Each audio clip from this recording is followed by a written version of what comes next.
اسرائیل چناؤ کرتا ہے کہ اس موقع سے فائدہ اٹھا کے ایران کے کچھ ایٹمی تنصیبات کو نقصان پہنچایا جائے، تو کیا یہ اس کے پاس آپشن ہے اور کیا اس سے نقصان پہنچے گا اور اس کا ایران کی ایٹمی صلاحیت اور خطے پہ کیا اثر پڑے گا، میں کوئکلی آپ سے شیئر کر دوں۔ دیکھیے، سب سے پہلی بات یہ ہے کہ جو نیوکلیئر پروگرام ہوتا ہے کسی بھی ملک کا، ایکسپلوریشن آف یورینیم سے لے کے ویپن تک، اس کی کم سے کم 22 سٹیجز ہوتی ہیں۔ ٹھیک ہے، اس کا مطلب یہ ہے کہ یہ 22 کم سے کم ڈفرینٹ پلانٹس اور فیسلٹیز پہ یہ پروسیس جاری ہوتا ہے۔ تو کسی ایک فیسلٹی کو اگر آپ تباہ کر بھی دیں تو آپ نے کسی ملک کو ایٹمی صلاحیت سے مکمل طور پہ ڈپرائیو نہیں کر دیا۔ ٹھیک ہے، تو اس کے لیے ضروری ہے اگر وہ ایئر اسٹرائک کرنا چاہتا ہے تو کم سے کم ایسی 22 فیسلٹیز جس میں پورے پروسیس کو وہ کرے اور اس کو بنانے میں بہت وقت لگے، یہ والی بات۔ دوسری بات یہ کہ ایران کو بھی اس احتمال کا اس کو بہت عرصے سے اعتراف ہے، احساس ہے، جس کے پیش نظر اس نے بہت سی بڑی اور اہم جو اس کی سینٹریفیوج فیسلٹیز ہیں وہ اس نے بہت ڈیپلی پہاڑوں کے اندر بنائی ہیں تاکہ وہ ایئر اسٹرائک سے ان کو محفوظ کیا جا سکے۔ بلکہ تازہ ترین اطلاعات کے مطابق اسرائیل کے بہت سے ایسے ایئر بیسز بھی ہیں جو کہ اور میزائل بیسز انہوں نے پہاڑوں کے اندر بہت گہرائی میں بنائے ہیں تاکہ وہ فضائی حملے کے خلاف محفوظ رہیں۔ یہ دوسری بات ہے۔ عراق میں آلریڈی وہ کر بھی چکے ہیں جی، اور تیسری بات جو میں بتانا چاہتا ہوں، جو سب سے بڑی وجہ بنی امریکہ lead joint comprehensive plan of action جو 2015 میں سائن ہوا، جس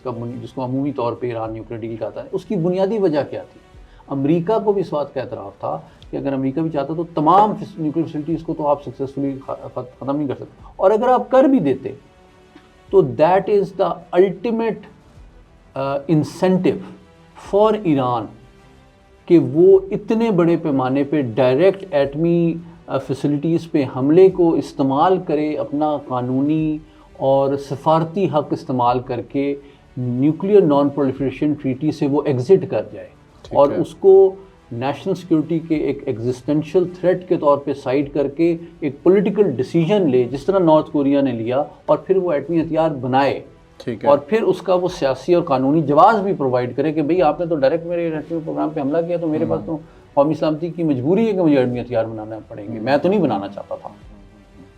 تو اصل جو مقصد ہے امریکہ کا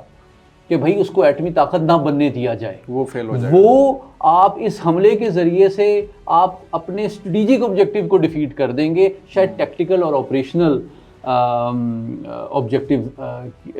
کے پرسوٹ میں۔ یہ بہت اہم بات ہے۔ اور آخری بات یہ ہے کہ اور اگر ایسا ہوتا ہے اور ایران این پی ٹی سے نکلتا ہے اور وہ مجبور ہو جاتا ہے ایٹمی پروگرام بنانے کے، تو اوبویسلی اس خطے کا توازن ہمیشہ کے لیے چینج ہو جائے گا، اور جو کہ امریکہ نہیں چاہتا۔